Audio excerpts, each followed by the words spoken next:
Hello, everyone. I am Anne Kamp. Welcome, and thank you for joining for the first session of the series Expat Life in Vienna, Austria, your essential guide. Before we start, just a brief context. The expat experience is often described as exciting, full of opportunity, a new chapter. And it really is.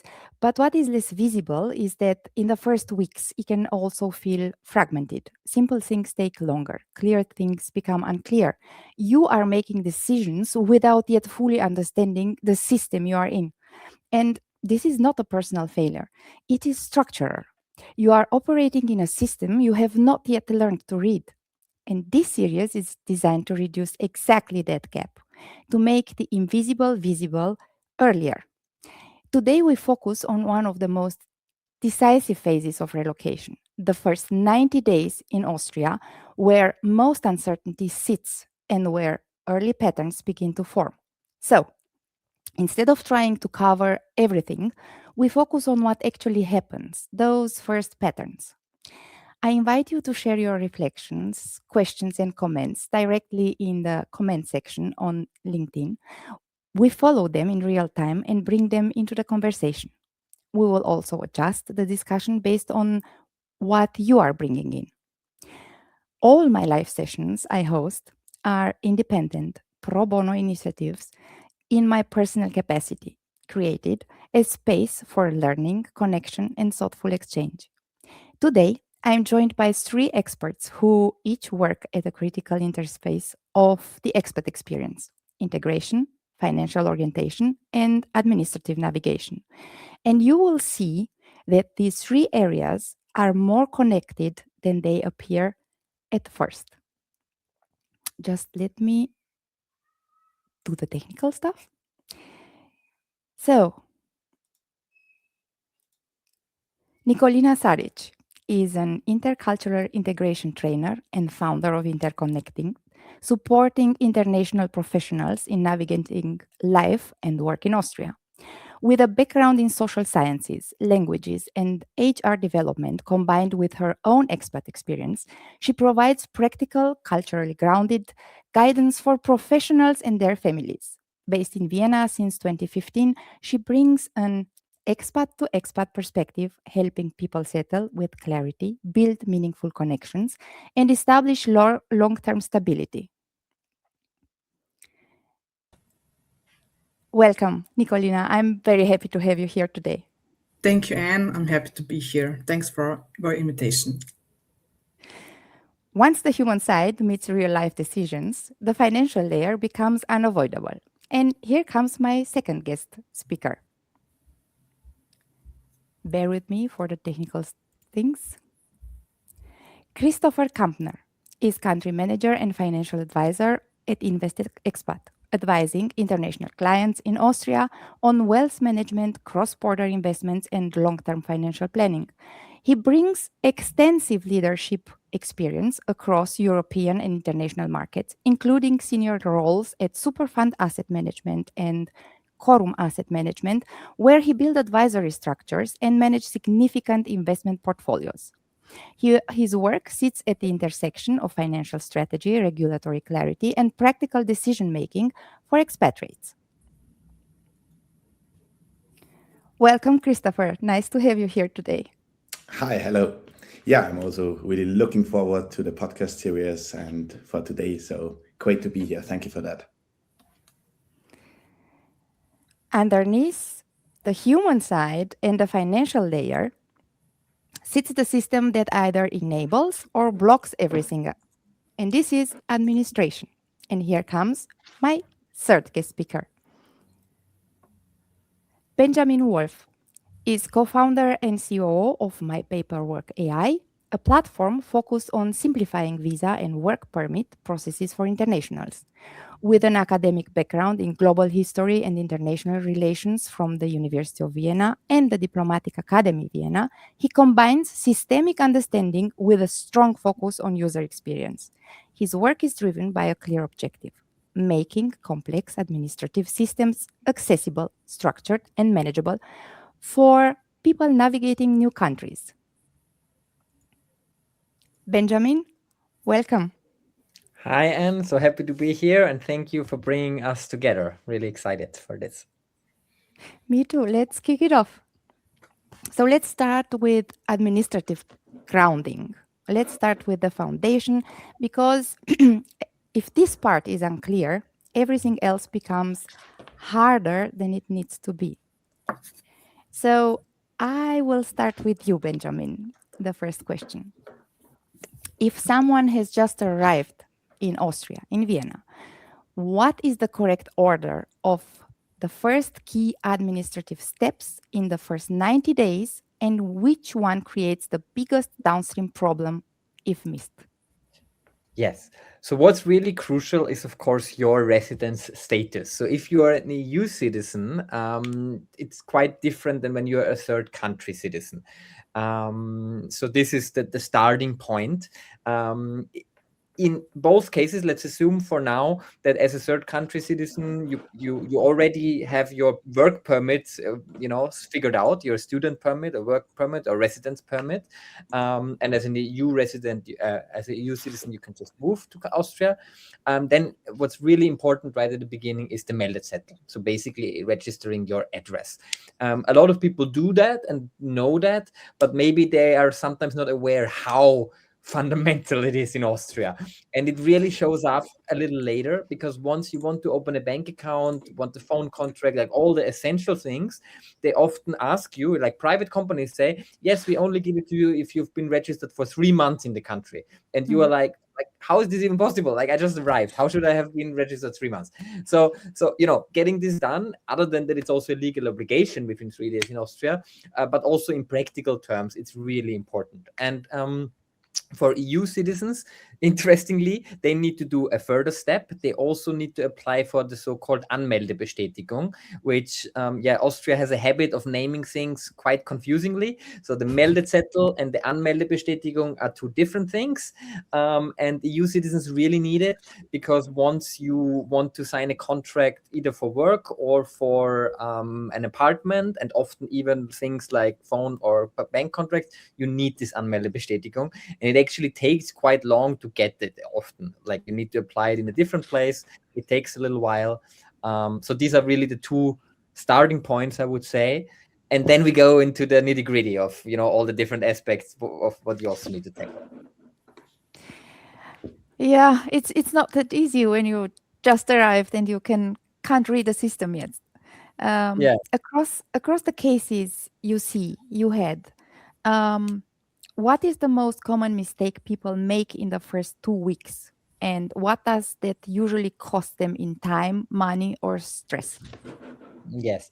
So as I already a little bit mentioned with this whole Meldezettel, Meldebestätigung thing, in Austria, a lot of the things that you can get, and the system offers you a lot. Also third country citizens, also EU citizens can actually get a lot of sorts of support and along the way.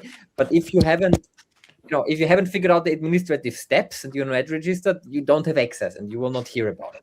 So it's really important to have that settled. And we keep seeing people who did a part of it or some of it, and who kind of asked once maybe about the insurance situation or about something else, but then they didn't go through with it, they didn't finish it, and then you have a real problem later on.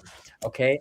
And this is also, this goes a little bit further than already, but you need to, of course, keep these documents. And then later, when it comes to things like you have to prove that you've been in the country consistently, or that you have health insurance for a consistent time without interruptions. So, the maintaining this is really important. So the better you set it up in the beginning, the fewer bad surprises will come in 1 or 2 years when you, for example, want to prolong your residence permit, or as an EU citizen want to maybe buy something, buy an apartment, have a loan or so. And suddenly all these things pop up and they say, oh, but you've only been, you have a gap here, or you haven't been registered, or where did you live here? Because it's not in the system, in the Melder system. So that's really, crucial. If one of those steps is delayed, the one of the compulsory steps, what is the safest next move rather than guessing? Well, talk to an expert always helps. Talk to an expert or talk to an Austrian. Often we say, I mean, the way we build it is that we have Austrians or people in the system who kind of know how it works. Interestingly, if you talk to the authorities, if there's really a blocker and you just don't know what to do with it, because I don't know, like, can be all sorts of cases. Your kid is not here, but you want to register the kid and you don't know how to do it, or whatever, or like there's a custody issue and so on. Talking to them actually does help, but you need to be very persistent, and usually it really helps if you have a native speaker with you. If it's a friend or an expert, whatever, because they can explain the issue in detail, and usually there is some way, and they say, okay, do it like this now, or we start you with this, and then, you know, send it to us in 2 weeks. But if they don't know, and if you don't talk to the authorities, that's always the kind of the worst scenario, because then they will just assume you don't care or you did it wrong, and then that's not good for you. So even if you see, you have a bad image. Yeah. Nikolina, I know that you are also offering relocation services and support with the language barrier. From your experience, how are the things going? Where do the system, I don't know, stumble, or where do people stumble? People are not familiar with the process, and that's the first thing. And one thing is that some authorities, of course, official language is the German. That's normal, of course. But you know, they don't know is the waiting room is B, C, where to push the button. So it's really confusing and stressful for a new system, new country. Everything is new, and then it really helps if you bring someone who understand the words they mean, they're on the door, etc., who can talk, so German speakers. So this is very helpful. And also, I mean, yeah, if they don't speak English, or they don't want to speak English, the authorities, you know, just you have to ask questions, and sometimes you're lucky, and there are English speakers, of course, but sometimes it's better to take that stress off and book a body service, as also Benjamin offers, or yeah, there are a lot of offers. So we take your stress off, and we come with you and to wait with you. We know where the waiting room is. You know, people are missing appointments because they are sitting in the wrong room, or they misunderstand the wording. Yeah, right, the words. I mean, exactly, or they don't know what comes next often. You know, sometimes they even go there and then they go out and they're like, did I do it correctly now? What comes next? And then it takes it can take quite some time sometimes in Austria. So sometimes you need to ask again the authorities, write a letter, call them, and sometimes it's fine to wait, but you kind of need to know the difference, and that's really difficult if you've never done it. So exactly. Or sometimes there is a machine, you have to take the ticket, and you miss that machine, you don't understand it, you just go wait somewhere, and then you missed your appointment, and then it's whole another process, etc. So I also had it. And then you get frustrated, and the things worsen. It's very true. You mentioned, Benjamin, also non-EU residents. For non-EU residents, especially those dealing with first applications, extensions, or renewals, how early should they act on residence permit timelines? Yeah. And what becomes risky when they wait too long? Yeah, that's a great question. So the general answer is as early as possible. And I mean that, but I mean it now in the sense of, once you figured out, there's a country I potentially want to move to, okay, Austria, but it also is valid for other countries. It's really important to figure out early what are these administrative procedures, because then you know if it's like very stressful or if you have more time. It is different for a student or a worker in which field also depends. Do you already have a job offer or not? Are you transferring within a company or kind of by yourself? Do you have a family or not? We always tell people to for sure count with several months to prepare that. We aim to prepare people within 2 to 3 months for the full application, and it goes well. It can even be faster if somebody is really super well put together. But often these applicants, as we call them, when they come for the first time, they need to go to their own country's ministry first to get some document and with an apostille, to get all sorts of things that they've never needed in their life because they lived in their own country. And, no Austrian would have it either in Austria.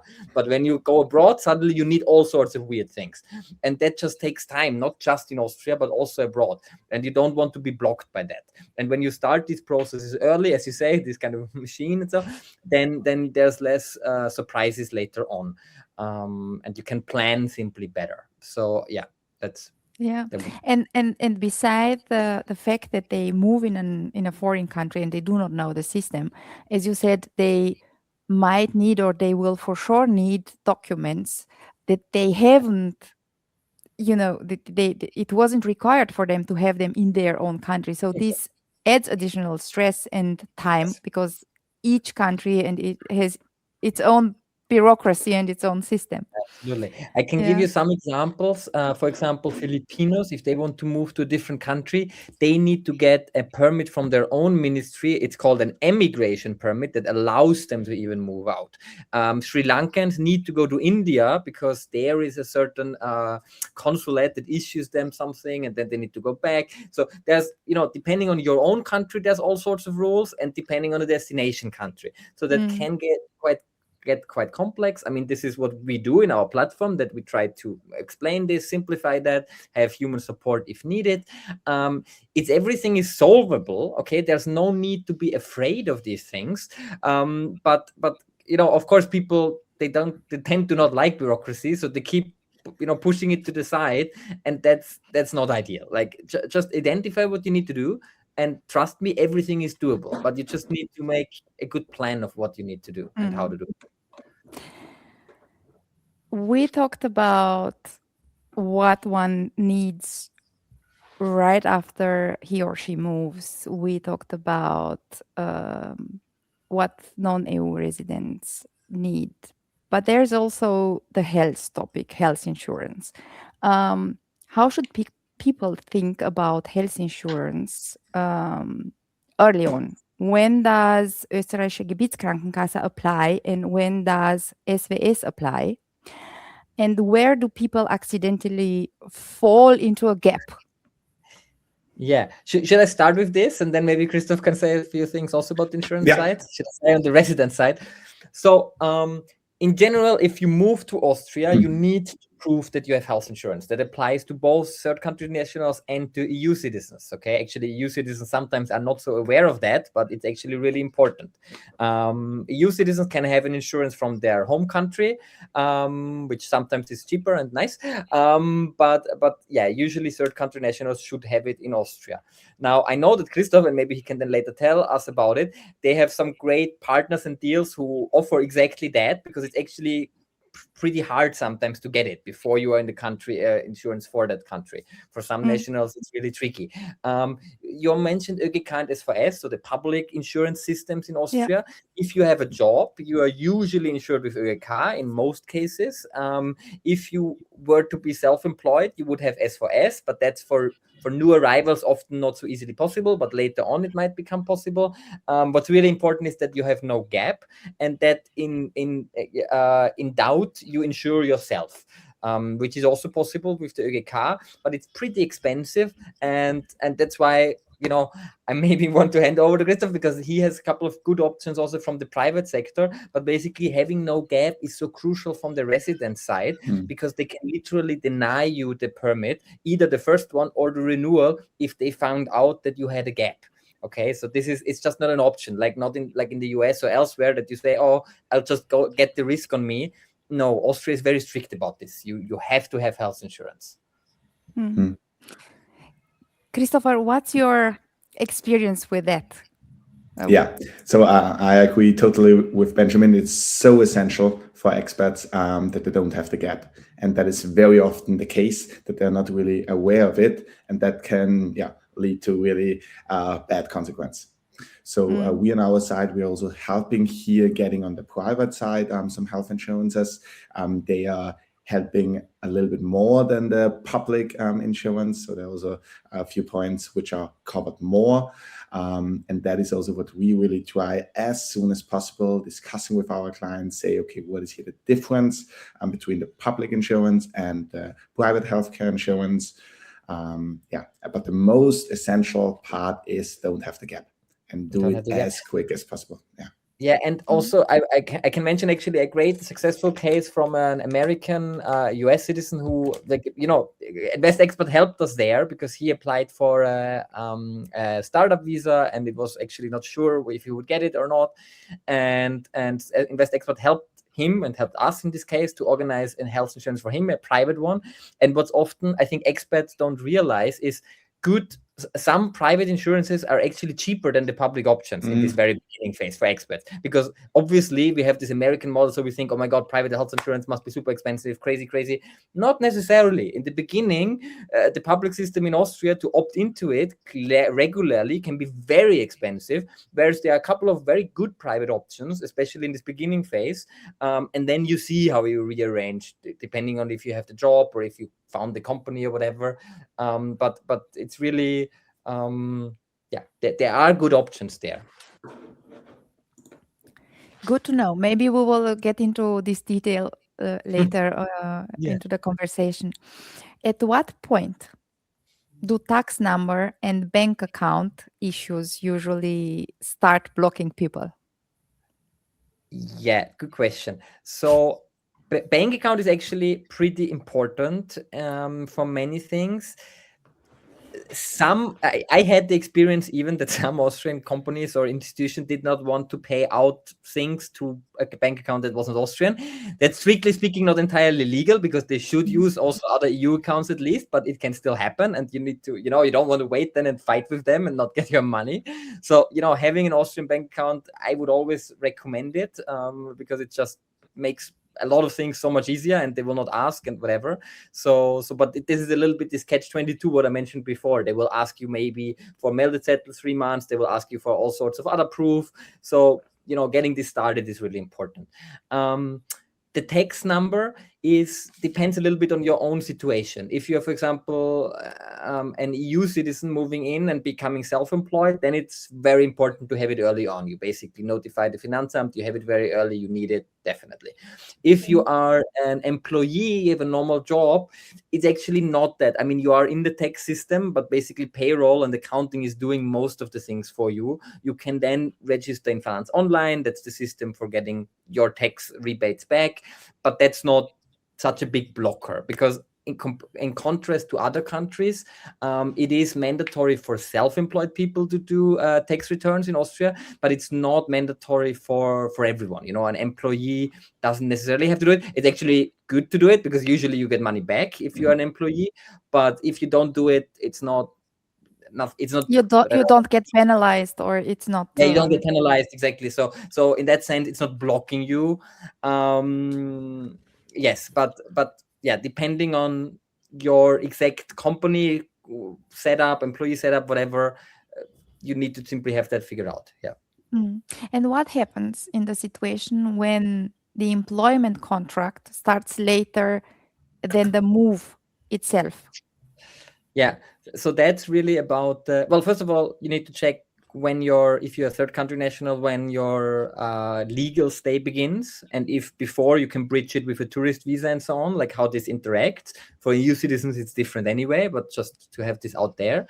And yeah, as Christopher said before, this kind of insurance gap, to be very mindful of that. Like if usually your health insurance starts with your employment. So if you're here before, you don't have that Austrian health insurance. But if either your residence permit or just, your general life depends on some health insurance, you need to have that figured out in some way. Sometimes you can take your existing insurance with you for a while still, but you need to deal with it in some way. You need to make sure it is covered, and it's covered when you are in Austria, because some insurances that you have cover you in your home country and cover you maybe on travels, but say, oh, once you move there, you're not covered anymore. And that's or an they issue. cover certain things in the process of, between the two countries is very difficult. It creates again frustration and stress for the person. Yes. And here may, if I can interrupt, and Yes. that is also an important topic about travel insurance is completely different than when you're moving to a new country, This is what I mean. because that Yeah. is very often mine. I have my insurance, so I have a travel insurance, so it's fine, but that is then in reality not the case. Yeah, exactly. Like you can maybe it's still valid if you travel there to check out places and so on. You're still in that Yeah. stage, but as Christopher said, once you more get to the moving stage and you maybe the first 2 months there to check out the place, settle in, which is a great thing, but you're clearly not traveling anymore, and the insurance can see that, and they will then say, "Oh, we are not covering that," and then you have They the gap. refuse to cover. Cover, Yeah. you have all sorts of issues then. Yeah. Yeah. So let's say we have the structure in place, but there is still the lived experience of it. And Nikolina, I will address next question to you.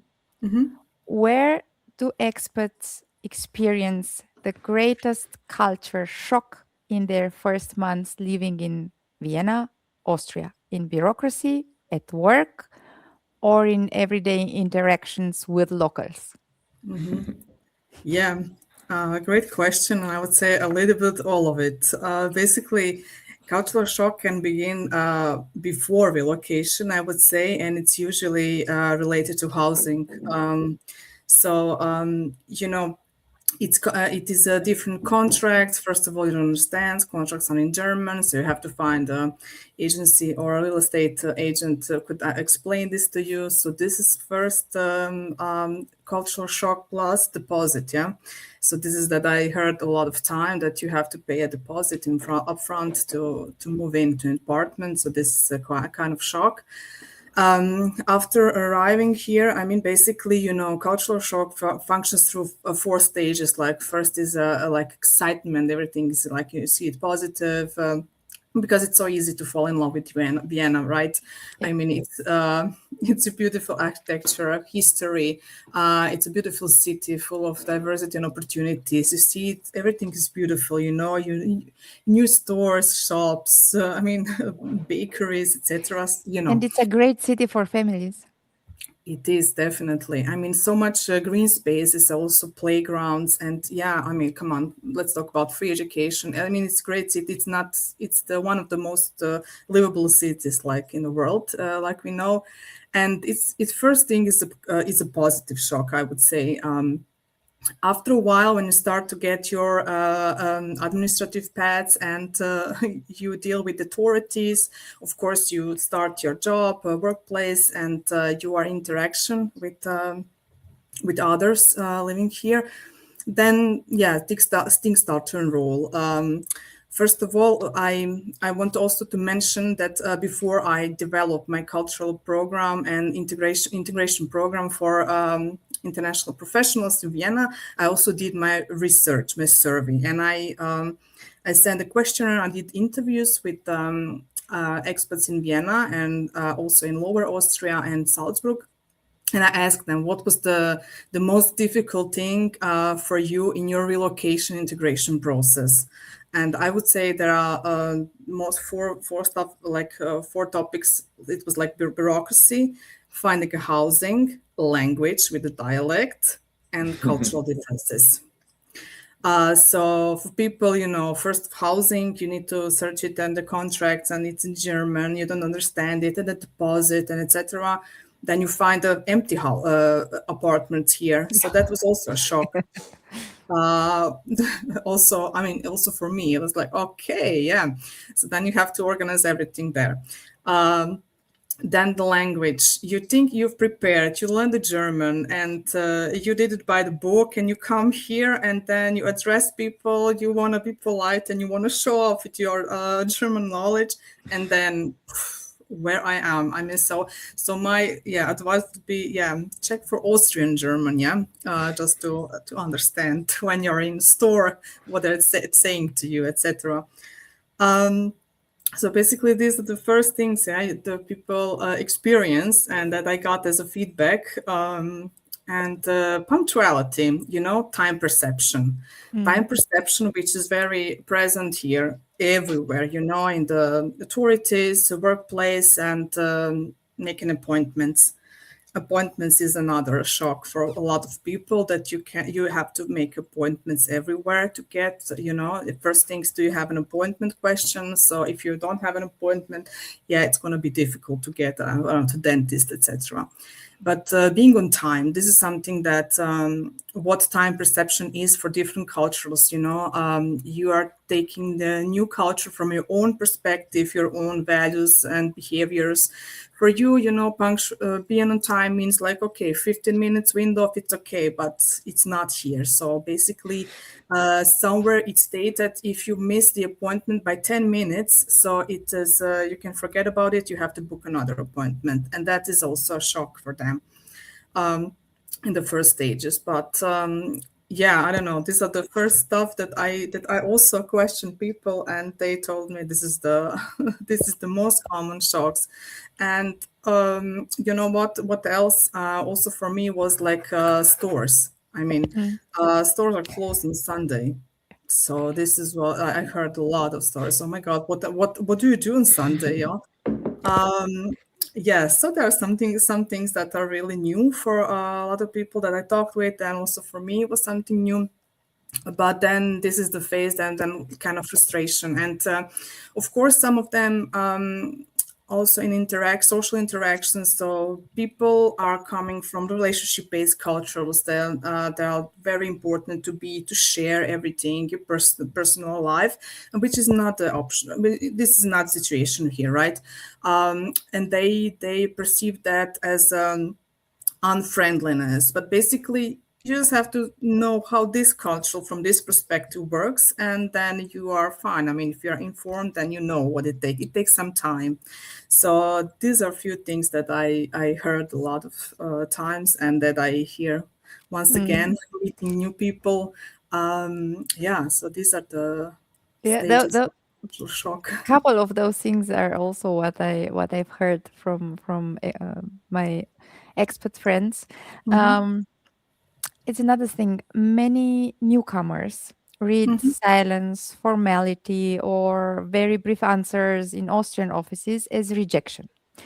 How should they interpret that communication style more accurately? What actually helps inside offices when the interaction becomes unclear and tense? Basically, communication style is direct, and it is clear. It's very they value very structure and clarity, and there are also expertise boundaries. So basically, you would need to.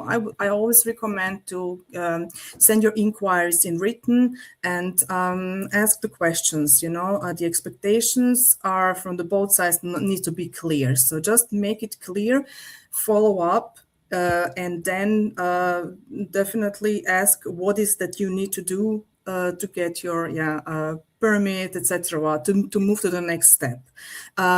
Maybe you're not addressing the right person. So this is Mm, also job clarity and job descriptions, and those boundaries, expertise are very strict here and clear, basically. So maybe the question would be, if it's not for you, for your department, could you please forward my inquiry to the next one?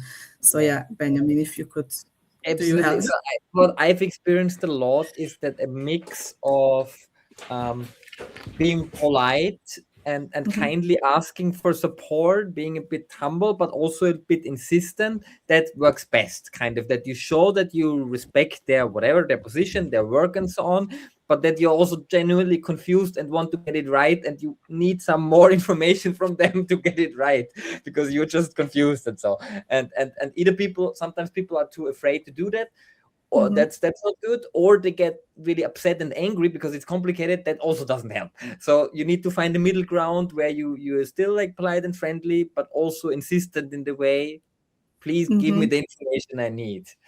yeah, Exactly. I agree with you. And luckily, in Austria, in Vienna, all the authorities do have websites that work very good. They have contact details where Mhm. one can contact them. And on the other side, um, most of the detailed informations are still only in German. And yeah, even if there are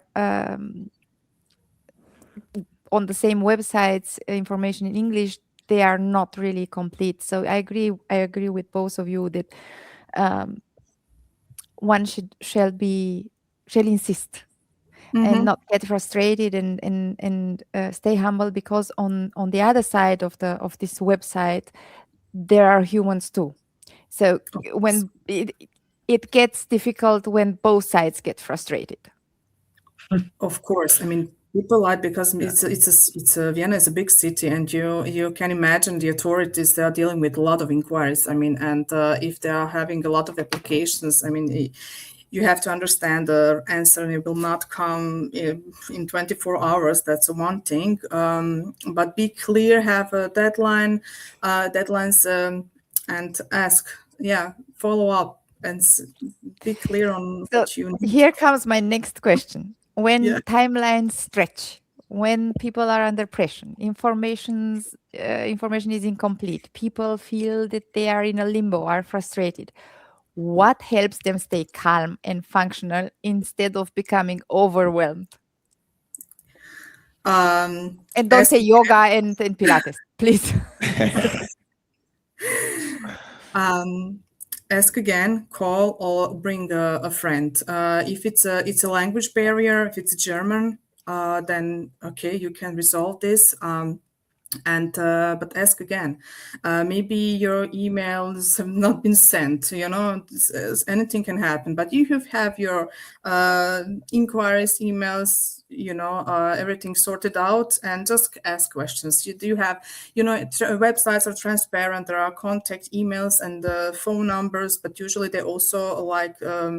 To get inquiries by email due to transparency. So just ask again, yeah. Or if you want to make an appointment, then bring a friend, German speaker, and so you can be more calm, Yeah.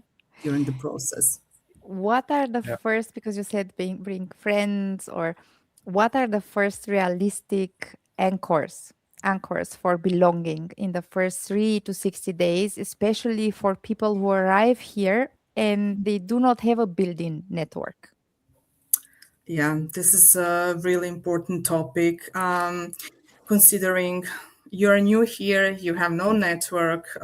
Maybe you relocated for work, or maybe not. If you're accompanying spouse, so my advice here is make a routine. Build your hobbies here, and find your community. This is something that I want to emphasize. Find your community, and get out of your comfort zone. If you play tennis or used to play tennis, find a tennis club and go there, and you will meet friends, because it is also important not to stay in that expat bubble. You will not integrate if you stay in expat bubble. Find a community related according to your hobbies, and meet locals, understand behaviors, patterns, values, and just be yourself. If you like cooking, now find a cooking group. Or if you like, I don't know, whatever hobby you have, find your group. And plus another community. If you want to feel like you belong, international communities are here in Vienna. Also, I'm building community, and we are very welcoming. And because in those communities, you don't know anyone at the first, but you have all your shared stories. You know each other. You know the pathway that you are on, and you know. You know how it works. So, and you can relate to each other's stories so quickly. But it's also very important to connect with locals. If your hobby was 20 years ago, I don't know, something, revive it, go there again, find that club, and connect with people. So this is something that I would say. And this is so important, and people need those spaces and value those spaces for connection and new friends, making new friends. And that's the way Yeah. to start, I would say, in my experience, in my opinion. If you can add. Christopher, when uncertainty drags on, when you don't have a network, when you still stay in your expat bubble, it happens. Where does it start showing up financially? On the financial side, there are more two topics. On the one side, it doesn't show up financially normally immediately because starting investing or doing something, sometimes the people say, I'll do it later. So you don't feel it immediately. When do you see it is more on the long term? Because like every year you do something earlier, it can make a huge impact then on the future, especially on the retirement. I will show you later then also a sample for that. The other part is more on the insurance side, what we have discussed, that could have an immediately effect. So when you have an insurance gap here, or some insurance is totally missing, that could immediately affect if something happens. Before we deep dive in more financial topics, Benjamin, one last question for you on culture and integration. Do you see more paperwork mistakes when people are stressed and panicking? And how is this solved by you and your team? It's a good question. It's an interesting question. First of all, it's very much a type question. Okay, what we notice is that people deal very differently with their documents, very, very differently, and for some it's really kind of like a fear topic, a little bit like going to the dentist. Others are super structured, super well organized, and others also think they understand it really well, but maybe miss some nuances, and others don't even want to engage with it. So I think having kind of a bit of an awareness what type you are already helps a lot, because then you can address this and you can get the support, be it from friends or from experts, whoever, who kind of helps you fill these gaps, because this is where the mistakes happen. Because it can be really different things. Sometimes they have a lot of stuff in order, but they just missed the latest update or the latest kind of nuance of what to do. Sometimes it's really more this, what Nikolina said, the kind of the human interaction of it. They really struggle going there, talking to the people, calling them up and so on. And either they are too timid or they're too brash and so on. And people just kind of reject them, even though they've mostly done it right. But, so this is, so kind of figuring out a little bit what type you are in relation to Austrian bureaucracy helps you a lot, because then you can get the right type of support. And this is what we are trying to do. We built, the platform, but we also have the humans behind it. We're trying to figure this out, and we simply see people do a lot of things right, and we help them get these last, whatever, 5, 10, 20% right, so that it's really good and they can be at ease and not stressed, because that's usually it results in stress, then that they feel something is wrong, but they're not sure what. Right. And then very quickly, these early steps translate into financial consequences. And now, Christoph, I'm addressing to you. Yeah. Why do errors or delays in early registrations quickly turn into financial problems affecting salary, taxes, insurance, and even long-term planning? Here in Austria, everything is very interconnected. I don't think only in Austria, or also more in Europe. And so it is so essential to really structure it in the right way, to have it in the right way. Why? Because if you don't do that, it can have some issues on your banking account, on your retirement planning, on your insurance. So first steps, really see what do you need on the registration process, in which stage are you? And here is the best, really just talk with somebody who has the knowledge for that, and he can help you doing that. Here, for example, Benjamin, and they are doing really a good job, because we have a lot of samples here, also from clients from us, where they are totally happy, because it is so complicated when you start here at the beginning, and you don't see the consequence immediately. You will see then in later stages. Just one sample also on the financial side.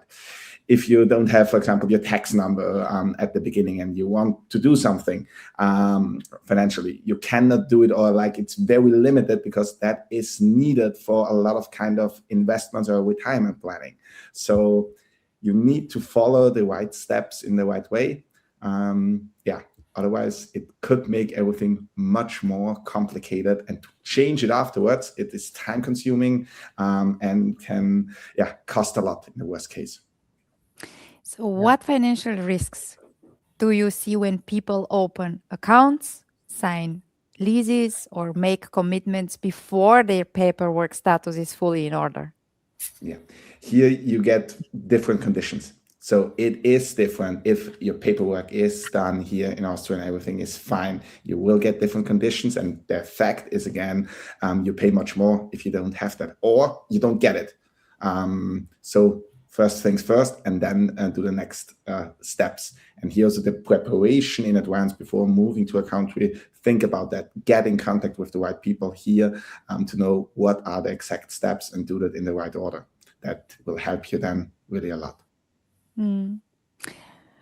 What do you tell people who say, meh, I'll sort it out the financial side once I'm settled? Why is it often more expensive than they expect? I got this answer quite often when I talk to expats. They are just arrived here and say, please, not now, Chris, let's wait. I need to do that first, settle in the job and see how it is with the family and so on. I say, totally understand that. That is more important, or in your head, of course, more urgent. But to think about finances, if you just delay it, if it is 3 months, no problem. If it is 1 year, could be a little bit an issue. But in practical, the cases are that they do it like a few years later, or just don't even start. And just one easy sample. When we say you have a person is 35 years old and says, now I start doing investment, thinking for my retirement, and starting with like 200 euros on a monthly basis. If the same person says, okay, no, I want to wait, I do it like 5 years later, I start with 40 and do it until 60, only 20 years. The difference, what you will receive afterwards, is like more than 40,000 euro. It's just a difference. And that could make a huge impact. Just a few years thinking about that is immensely this change. Yeah, it's the difference that makes the difference. Exactly. That makes the huge difference. And the same is like with kids, also starting very early with kids is also such an important topic, but that is, I think we will talk in another podcast in the future. But here, yeah, you see the effect financially a lot. So I think in the long term. And yeah, on the insurance side, I think we have talked about that already also a lot, but that should be in the head of our audience. Please take care of it as soon as possible.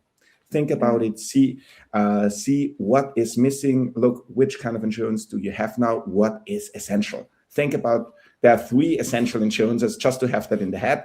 One of that is household insurance. That is like one of the most important insurance, what expats are missing. Like every Austrian guy knows household insurance, I need that. Not because something can happen in your flat or in your house, something gets damaged, yeah, okay, you need to pay 500 euros, 1,000 euros, that is not a big issue.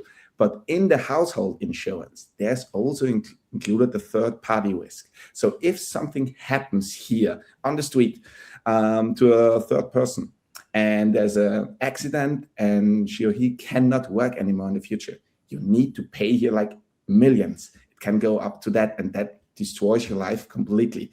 And that is, Austrian people are aware of that because they know it from beginning on, you need that. But for experts, I would say the quote is more than 50% of our clients who are starting getting in contact with us, that is missed, and that is a small amount what it costs, but can make a huge effect. If I can add 2 things, actually, two fun, like little. Well, first of all, I think people should not be afraid of insurance, because I think insurance is also often this kind of topic, especially from the US context, but not only that, oh my God, it's incredibly expensive and they try to sell you everything and so, but it's not quite like that in Austria. There are good insurances with like fair prices. You have a range of options. You can decide what's right for you. It's not crazy. So you shouldn't be afraid of it. You should look at what fits for you, but you shouldn't be afraid of it. That's the first thing. And the household insurance issue is actually quite funny. Actually, like my bike was stolen and the household insurance paid it for me. So that it's really nice. It really works actually. And that was very quick. But also as a kid, I remember when I destroyed stuff, or I don't know, something happens and you destroy something, and so I remember as a kid that my mom was saying, no, we'll ask the household insurance, which is exactly Yeah. and as a kid, and I think these Austrians have it in their head, you're at ease because you're not afraid that something terrible will happen, and then you're on the hook for 10,000 of euros because you kind of know, oh, you've got this insurance, which is actually not crazy expensive, and it covers it if really something happens. Of course, you need to look at the details, but broadly, this is the case, and it's pretty nice to have. And the health insurance is, of course, crucial for your residence permit, so that's clear. This you simply have to have figured out. I must also add something. Really, household insurance was something completely, new to me. As a renting apartment, never rented apartment. I lived in a house in my house country, but as is part of agreement, and it is like, what is this? And then including all those insurances for you as a person. If I don't know, if you fell off the bike or something in the street, I was like, okay. And then pops up this insurance. So really, I would say it's a broad offer of insurances here that maybe we are not used to it. You have car insurance and house insurance, that's it. But what it covers, and but you live with it. And expats, immigrants, this is something new. And I also mention it. Check the agreement. You know what kind of insurance you need to have also, and it covers a lot of Yeah. But it's Chris, definitely you mentioned three insurance exactly. that are very important. yeah. You said, or we talked only about one, the household insurance. What are the other two that are compulsory? There are two other ones. I say household is the most important, I would really say, and you pay between 15 euros and 30, 40 euros, depending how big the flat the house is. So that is the first, where you really should look at it. Second one is here private health insurance. It is a topic. It is not so cheap. So depending what you would like to have covered. And here it is, you need good advisory. What really is necessary? What do you need to pay for it? And here the essential point is, if you do it when you're younger, you don't have less health issues, and you pay also less. Because I have some clients as well where they say, okay, no, I will do it later. I'll do it in 5 years or in 10 years. But if you have then some health issues, the insurance will not cover these issues. You have a problem with your back. They say, yeah, I insure you, but you need to pay 30, 40% more. Additionally, if something happens with your back, it's not covered. So also that, discuss it, think about it, and then say, is the benefit higher to do it now, or do I need it or not? So discussing that, I would not say you have to, a household you have to, but private health insurance can help here a lot. And the last one, of course, there are other ones could be discussed, but also accident insurance. Normally, you think I'm covered with the public accident insurance, but that is not the case. Only when you go to work or back from work. But in the most cases, when an accident is happening, it is happening on the weekend, it is happening when you play sport or something like that. And this is also not really a high amount what you need to pay here, but it can help here a lot if something small happens as well. But if something bigger happens, it's quite a very nice lump sum what you would receive here, helping you in your situation, what you have. Thank you very much. Yeah, it's I fully agree with you on all three, but from experience, the private health insurance is the one that people should do at the very beginning, because even if the medical system in Austria, it's quite good, and it has very good doctors and hospitals, and the response from the Österreichische Gebietskrankenkasse, it's very prompt. Still, if something hurts today badly, and you do not want to go to an emergency room to wait for hours, you need a private doctor. And for that, in order not to pay out of your pocket, immediately, and to feel it, a private health insurance is the one that is saving you in that situations. And mainly, for the expats with kids, and not only for the expats, but Yeah. for families with kids. The private health insurance in those situations, it's a lifesaver. Yeah. I just give one sample, just quite quickly. Like 1 month ago, my small kid is 7 months old. He had really a problem with his eyes. It was like 9 o'clock in the evening. My second kid is 3 years old. He wanted to go to bed, and we were thinking, should we go to the doctor or not? And it was on Friday, so it was also really perfect. So no doctor has opened. So what should we do? Should we go in the hospital? In the hospital, you need to wait 3 to 4 hours. So we said, we have the private insurance also with telemedicine. Means that you can call a doctor, send them some pictures, and discuss that. And that was so great. I just called there, had a talk with him, sent him the pictures, and he gave us some advice, said, okay, not now, something necessary, we can use that and that. We had it at home. And if it's not getting better on Monday, we can go to the normal doctor. Or on Saturday, I could also go to my private doctor as well, but it was done then. And it was for us such a, we were so happy. Yeah, a relief. And that is, in such situations, very, very helpful having that. I would also say it's private health insurance for kids is a must, because we did it after we experienced in some situations, sitting in a waiting room in an emergency room for 3 hours to get it's normal, but it was in the evening and we had to take both kids with us, etc. So we said no, there has to be a way, and then we got the private health insurance. And you can call it in the evening or during the weekend and get the medical health right away. You just call it and you have it in the same day. In a few hours, you have your appointment, and no stress. So, but yeah, sometimes you do it after you experience some things, right? Yeah. Yeah, this is what also was, and I was like, okay, for me, I'm now getting too old to get that type of insurance, but that I'm not now attractive to insurance houses to get it on the right. On the nice package for private insurance. So this is also my advice to it. As soon as you are here, get yourself informed. And for kids is a must have. Although really public health system works perfectly fine, but make your life easier.